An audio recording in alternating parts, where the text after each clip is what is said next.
Ini berkenaan dengan kesedaran mengenai keganasan rumah tangga terhadap wanita dan kanak-kanak dalam masyarakat. Tetapi ini adalah satu projek yang dikendalikan, dilaksanakan oleh satu kumpulan daripada Universiti Brunei Darussalam. Break the Silence nama kumpulannya. Baik, jadi terus saja kita memperkenalkan tetamu-tetamu undangan kita pada pagi ini. Berada di sebelah kiri Mahirah, Dayangku Hajah Fatin Zafira, Pangeran Ismail. Assalamualaikum. Waalaikumsalam. Alhamdulillah. Dan di sebelah Dayangku Hajah Fatin Zafira ialah Dayangku Siti Khadijah binti Pangeran Haji Muhammad Yani. Assalamualaikum. Waalaikumsalam. Okey. Dan terakhir Syahniza Yulnikmah Haji Muhammad Syafari. Assalamualaikum. Waalaikumsalam. Alhamdulillah. Ribuan terima kasih kami ucapkan kerana bersedia bersama kami di Rampai Pagi untuk hari ini daripada kumpulan Break the Silence yang akan mengetengahkan pada pagi ini mengenai dengan kesedaran mengenai dengan keganasan rumah tangga terhadap wanita dan kanak-kanak dalam masyarakat. Jadi sebelum kita pergi terus kepada topik perbincangan ini, ingin kita ketahui ni Break the Silence. Apa sebenarnya kumpulan Break the Silence ini? Okey, pertama sekali terima kasih kami ucapkan juga kepada pihak Radio Television Brunei kerana sudi menjemput kami ke rancangan Rampai Pagi. Jadinya Break the Silence, seperti yang disebutkan tadi, kami merupakan sekumpulan 5 orang pelajar tahun ketiga mengambil jurusan perubatan di Universiti Brunei Darussalam. Jadinya Break the Silence merupakan satu projek komuniti yang didirikan selaras dengan tema untuk mengeratkan lagi jalinan kemasyarakatan di antara kami selaku mahasiswa dan mahasiswi dan orang ramai. Alhamdulillah. Baik, Break the Silence. Kalau kita boleh faham, hentikan kediaman, begitu ya? Mengapa memilih Break the Silence itu? Kerana kami rasakan kami memilih untuk meningkatkan lagi kesedaran mengenai keganasan rumah tangga kerana secara amnya lah mangsa-mangsa memilih untuk berdiam diri daripada melapor. Jadinya kami ingin menyampaikan message bahawa it is better for them to break the silence. Ya, memang tidak dapat disangkalkan apa isu mengenai dengan kesedaran mengenai dengan keganasan rumah tangga terhadap wanita dan kanak-kanak dalam masyarakat ini ianya sepertinya kita ni jenayah senyap. Dan jadi mereka lebih memilih untuk berdiam diri. Jadi memang satu topik yang cukup menarik ni. Jadi mungkin para penonton sedikit keliru ataupun kita ni ingin tahu tentang bab keganasan rumah tangga ni. Mungkin dapat dikongsikan Break the Silence terangkan dengan lebih lanjut mengenai dengan keganasan rumah tangga ni. Sebenarnya keganasan rumah tangga ianya wujud dalam pelbagai bentuk. Jadinya definisinya pun berubah juga dari satu organisasi ke organisasi yang lain. Tapi pada pendapat kami terdapat satu definisi yang paling mudah difahami iaitu mana-mana jenis keganasan berangkumi mental, fizikal dan juga seksual antara pasangan dan juga bekas pasangan. Jadinya dalam kebanyakan kes, keganasan rumah tangga dialami oleh wanita dan kanak-kanak. Walau bagaimanapun, ini tidak semestinya bermakna para lelaki luar sana tidak boleh menjadi mangsa. Tapi sebenarnya, sesiapa pun saja boleh menjadi mangsa keganasan rumah tangga. Betul. Tidak kira latar belakang mereka seperti jantina, umur, bangsa, sesiapa pun saja dapat menjadi mangsa. Ya. Satu perkongsian cukup menarik juga ya. Jadi mungkin dapat ditanyakan juga ni kepada Dayangku Siti Khadijah, beralih kepada Dayangku Siti Khadijah untuk berkongsi sebenarnya apa yang memberikan inspirasi ni untuk bagaimana boleh tercetus idea untuk memilih topik ini. Kami memilih untuk membuat projek ini dengan tujuan untuk meningkatkan kesedaran kepada orang ramai dan juga insyaAllah supaya dapat memberi pertolongan, beri sokongan kepada mangsa-mangsa keganasan rumah tangga yang memerlukannya. Lagipun yang membimbangkan kami daripada Jabatan Pembangunan Masyarakat JAPM, terdapat peningkatan dalam kes laporan keganasan rumah tangga pada masa ini, masa musim COVID. Tapi bukan itu saja, kami memilih topik ini kerana ianya memberi kesan yang negatif kepada kesihatan fizikal dan juga mental lah arah seseorang individu itu yang kepada yang mangsa itu. Yang ini yang membahayakan. Tambahan pula stigma kepada mangsa-mangsa memang wujud. Dan kerana ini, dengan ini kami mahu meningkatkan kesedaran dan juga mendidik orang ramai supaya tentang keganasan rumah tangga, tapi dari perspektif mangsa jua. Baik ya, jadi kumpulan Break the Silence memilih topik ini ialah untuk memberikan kesedaran kepada orang ramai mengenai dengan adanya keganasan rumah tangga terhadap wanita dan juga kanak-kanak dalam masyarakat kita ni ya. Lebih-lebih lagi dengan penularan wabak COVID-19, kita pun ada melihatlah beberapa statistik memandangkan bukan saja dalam negara, malah di luar negara mereka disuruh untuk bertahan di rumah, jarang keluar, dan inilah kadang-kadang timbulnya masalah keganasan rumah tangga berlaku dan ingin kita ketahui ini apa sahaja usaha-usaha yang telah pun dijalankan oleh kumpulan Break the Silence ini untuk memberikan kesedaran kepada orang ramai mengenai dengan keganasan rumah tangga ini. Aktiviti-aktiviti yang dijalankan mungkin boleh dikongsikan kepada penonton-penonton kita ni. Usaha-usaha yang pernah kami jalankan pada bulan lepas, bulan Ogos, di awal bulan Ogos, kami kena jemput ke rumah teraja, rumah panjang teraja di Labi. So dari sana kami memberi kesedaran lah kepada orang di sana kerana taklimat, di sana ceramah macam mana? Taklimat kami membagi leaflet juga kepada wanita-wanita di sana.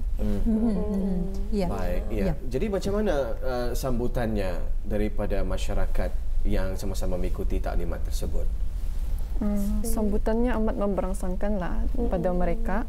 Ini topik yang seharusnya disampaikan kepada semua orang juga, termasuk diorang yang di sana. Jadinya diorang benar-benar sokong lah juga akan topik kami itu. Iya. Dan di kesempatan ini juga ingin kita ketahui juga berapa sebetulnya ni jumlah ahli kumpulannya ni untuk menjayakan projek ini? Kami sekumpulan ada 5 orang. So masa ni kami 3 orang saja adalah. So kami 5 orang itu pun awal-awal sekali macam sedikit rasanya, tapi ada 5 orang, lain-lain fikiran, lain-lain idea juga. Bagi mudah-mudahan itulah berjayalah nanti. InsyaAllah ada tersampai juga message yang kami sampaikan itu ya. Jadi mungkin persiapan ataupun persediaan untuk melaksanakan projek ini mungkin ada mengambil masa berapa lama? Mungkin daripada Syahniza Yulnikmah sendiri mungkin dapat mengongsikan ni persiapan ataupun persediaan dalam bercambah fikiran dan siapakah antaranya mungkin supervisor ataupun penyelia yang mendampingi ataupun memberikan panduan di sepanjang pelaksanaan projek ini. Okey, jadinya kami sekumpulan di supervise oleh 2 orang lecturer kami di UBD dan juga seorang dari Jabatan Pembangunan Masyarakat. Jadinya semua aktiviti yang akan kami laksanakan kami sama-sama berbincang dan sesama kami dan juga sama supervisor kami lah juga. Jadi projek ini sudah berlangsung bermula bila dan ianya akan berakhir bila?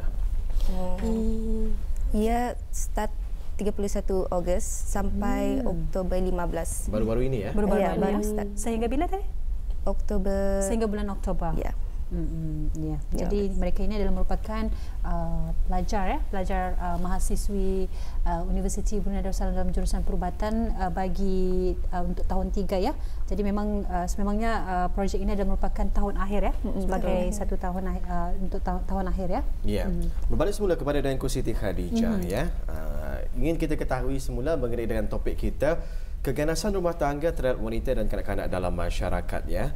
Jadi apa kepentingannya bagi orang ramai untuk mengetahui dan juga mengenali tanda-tanda keganasan dalam rumah tangga ini?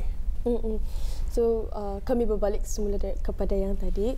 Kami dah tahu yang keganasan rumah tangga ini memberi kesan yang negatif kepada kesihatan fizikal, mental, dan ini membahayakan kerana ia boleh memberi kepada komplikasi dalam jangka yang panjang. Sebagai contoh, penyakit mental, PTSD yang kami ketahui sebagai PTSD, Post Traumatic Stress Disorder, Melayunya gangguan stres pasca trauma. Dan banyak lagi lah macam depression, ingau-ingau macam tu kan. Dan lagi pun seperti yang Hajah Fatin bercakap tadi, siapa-siapa saja pun yang dapat menjadi mangsa, dan terutamanya golongan yang berisiko tinggi, iaitu orang tua-tua, anak-anak damit, wanita, dan terutamanya ibu-ibu lah. Ya, jadi mungkin dari sudut pandang Daengku Hajah Fatin Zafirah sendiri mungkin ada ingin menambah. Untuk menambah saja lagi apa yang Khadijah baru bicarakan, kami memang faham bahawa bukan senang, bukan mudah untuk mangsa-mangsa untuk bersuara dan melaporkan pendera. Kerana pada mereka terdapat banyak faktor yang harus dipertimbangkan, seperti bukan saja kesejahteraan mereka sebagai mangsa, tetapi keselamatan keluarga dan orang sekeliling mereka, dan juga masa depan anak-anak mereka. Jadinya pada mereka, berdiam diri adalah jalan yang paling mudah di luar sana. Namun begitu, harus ditekankan di sini bahawa berdiam diri sebenarnya mendatangkan lebih banyak kontra berbanding bersuara. Inilah mesej yang kami ingin sampaikan kepada mangsa di luar sana. Jadi ini lebih tertumpu kepada diri individu tersebut ya, untuk meluahkan suara dan juga mengadukan permasalahan mereka kepada pihak-pihak yang berwajib ya. Jadi selaku masyarakat, macam mana kami boleh berperanan, mungkin boleh mengetahui yang berlakunya ataupun terjadinya keganasan rumah tangga terhadap wanita dan juga kanak-kanak di dalam masyarakat kita ni. Macam mana kami boleh mengetahui? Kami rasa ada baiknya isu keganasan rumah tangga ni jangan dibiarkan begitu saja. We have to talk about it and acknowledge yang ianya wujud di kalangan kita ni. Betul. Macam jangan buatkan ianya satu topik yang tabu untuk dibicarakan secara terbuka lah.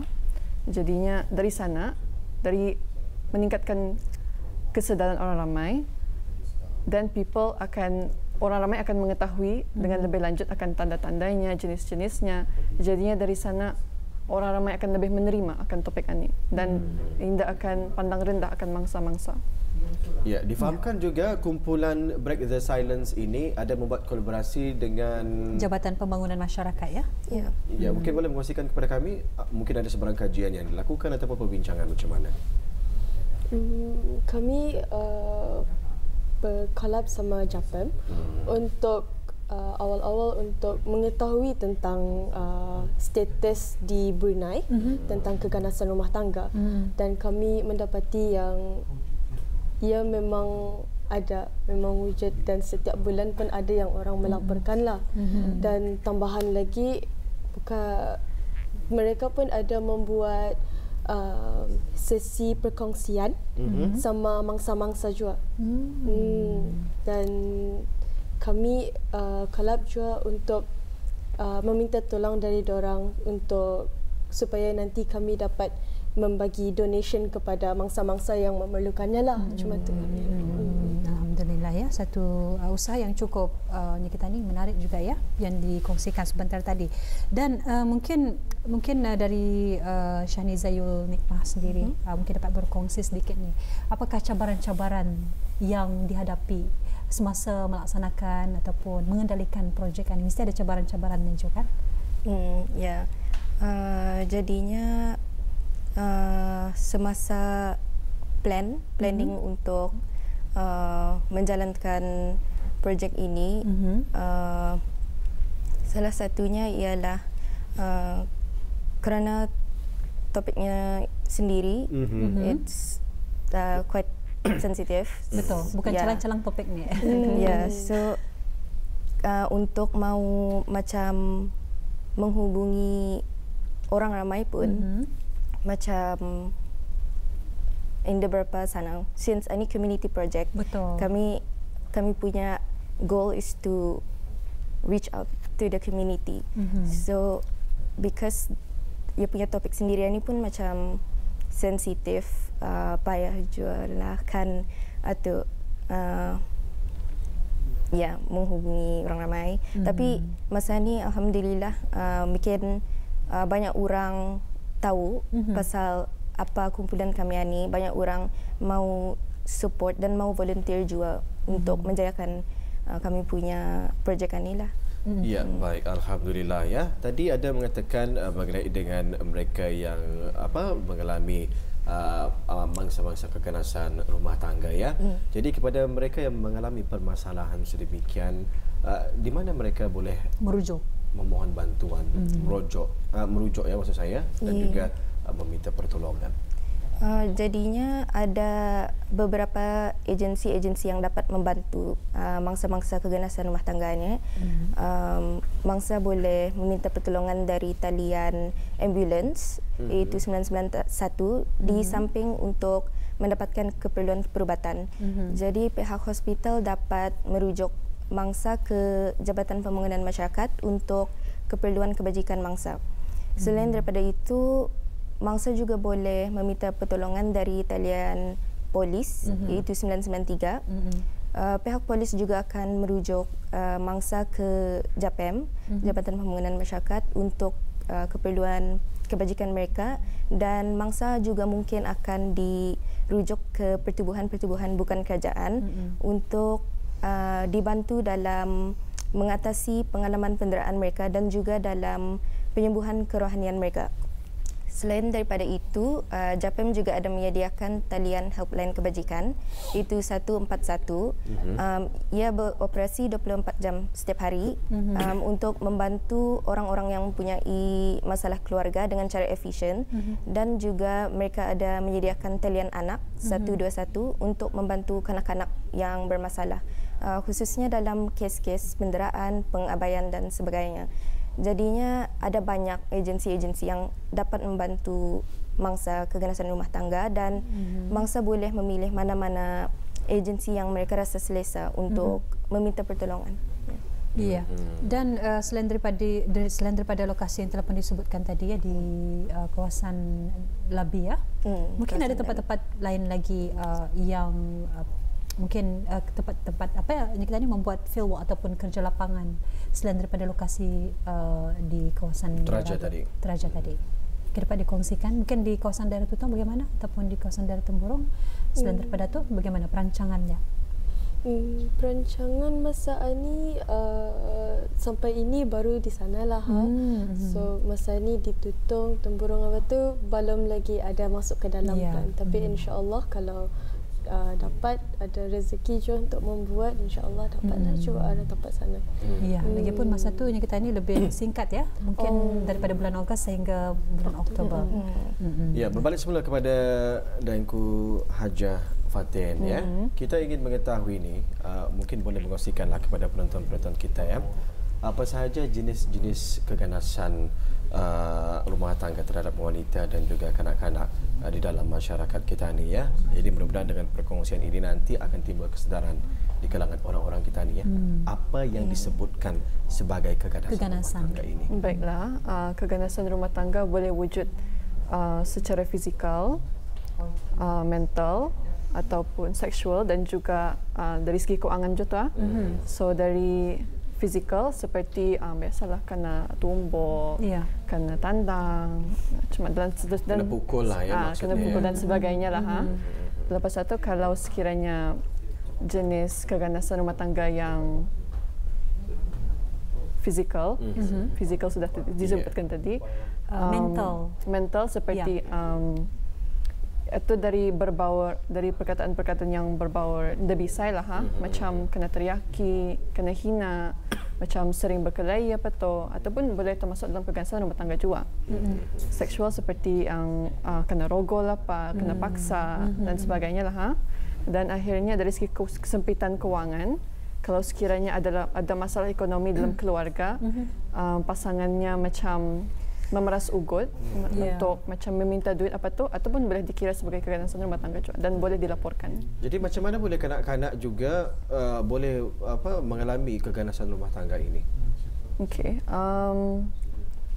kebanyakannya diorang menjadi mangsa secara tidak langsung lah dari perlindungan yang suka berkelahi. Kesannya kepada anaknya, macam anaknya Indah rasa selesa di rumah pasal macam perlindungannya berkelahi. Macam berterai-terai jadinya anaknya pun macam ada tantu rasa Ini berkaitan dengan emosional. Ya, betul. Emosional anak tersebut. Ataupun secara langsung macam kena dera fizikal, kena dera mental juga, kena macam kena teriaki ataupun boleh juga. Jadi kalau melihat mungkin ada kajian yang dibuat di negara kita Brunei Darussalam, selalunya kes-kes sebegini yang paling tinggi apa sahaja? Selalunya keganasan yang melibatkan wanita macam violation of modesty ataupun violations of modesty. Macam kena raba yang dia kena sadar lah macam tu. Itu one of the highest, and then after that is keganasan rumah tangga dalam keluarga juga secara fizikal dan juga mental dan sebagainya. Iya, dan kumpulan Break the Silence juga berpeluang berkesempatan berkolaborasi dengan Jabatan Pembangunan Masyarakat.